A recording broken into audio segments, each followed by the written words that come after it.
Merci, Monsieur le Président. Tout d'abord, quelques mots à mon tour pour remercier les conventionnaires pour leur travail et leurs propositions. Ils ont trouvé, je pense, un juste équilibre entre l'audace et la sagesse. L'audace qui vise à nous pousser à aller plus loin, à accélérer nos actions en faveur du climat, et aussi la sagesse qui va d'ailleurs souvent de pair avec le bon sens et qui nous invite à bien mesurer les incidences de nos actions, notamment en matière d'acceptabilité sociale, qui tient compte de la faisabilité des actions en fonction des partages de compétences et parfois des évolutions nécessaires en matière de réglementation. Alors pour ce qui concerne cette thématique de l'agriculture, d'abord je ne voudrais pas qu'on la déconnecte totalement de la thématique numéro 7 sur les actions économiques, parce que je veux rappeler que l'agriculture est aussi et avant tout une activité économique à part entière. Une exploitation agricole est une entreprise à part entière et un agriculteur est un entrepreneur. Alors je suis heureux, Madame la Vice-présidente, que cette thématique soit la première qui nous donne enfin l'occasion d'entrer dans le vif du sujet aujourd'hui. Le sujet est important.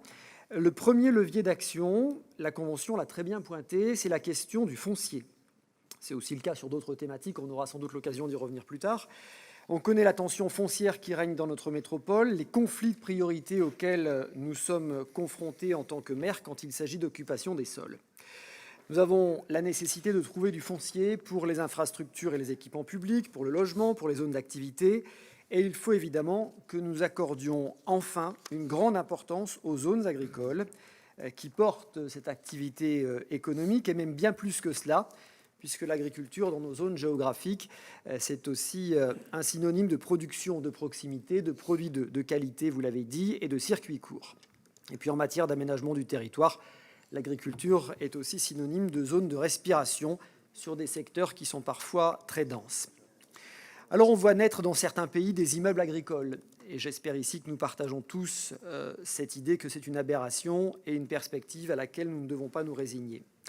Ces enjeux, il faut donc tous les porter avec conviction, puisque à ce jour, notre métropole arrive bien après la 10e place au rang des métropoles agricoles, et on ne peut pas s'en contenter. L'enjeu, vous l'avez dit, Madame la Vice-présidente, est d'autant plus important que dans notre métropole, de nombreux agriculteurs, plus de 5 sur 10, 6 sur 10 presque, ont plus de 50 ans, et nous devons absolument sécuriser leur remplacement, tout autant que favoriser l'installation de nouveaux exploitants.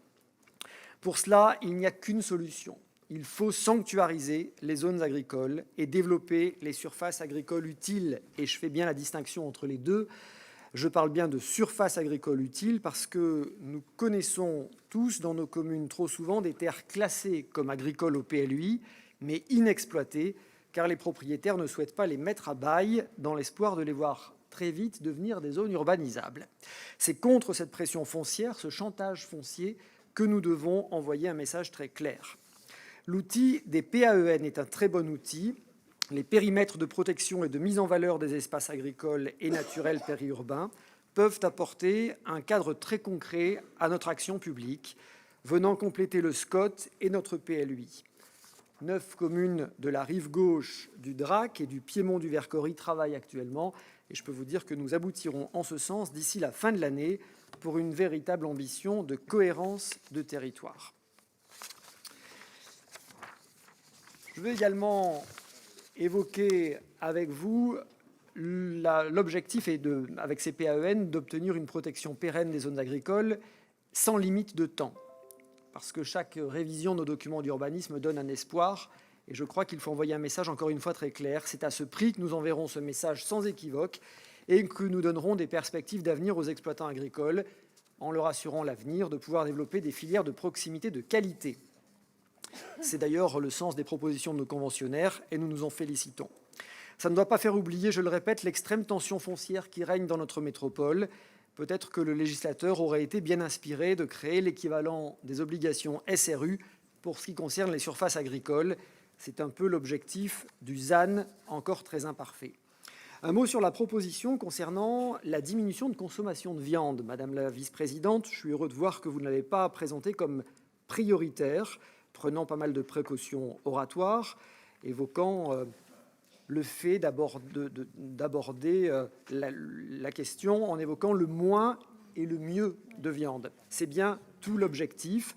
Notre territoire, je le rappelle, est un territoire souvent de montagne, où les éleveurs sont nombreux, ils sont vertueux et ils doivent être soutenus. C'est d'ailleurs tout le cadre du pôle agroalimentaire qui défend la consommation raisonnée de viande de qualité.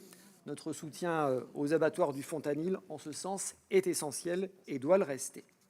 Et puis, je veux également évoquer ici, en matière d'alimentation, le soutien nécessaire aux communes qui font le choix, dans leur cantine scolaire, d'avoir des cuisines centrales, des cuisines intégrées, sans faire appel à des grands groupes, parce que c'est un levier qui doit être soutenu, peut-être davantage, par notre métropole.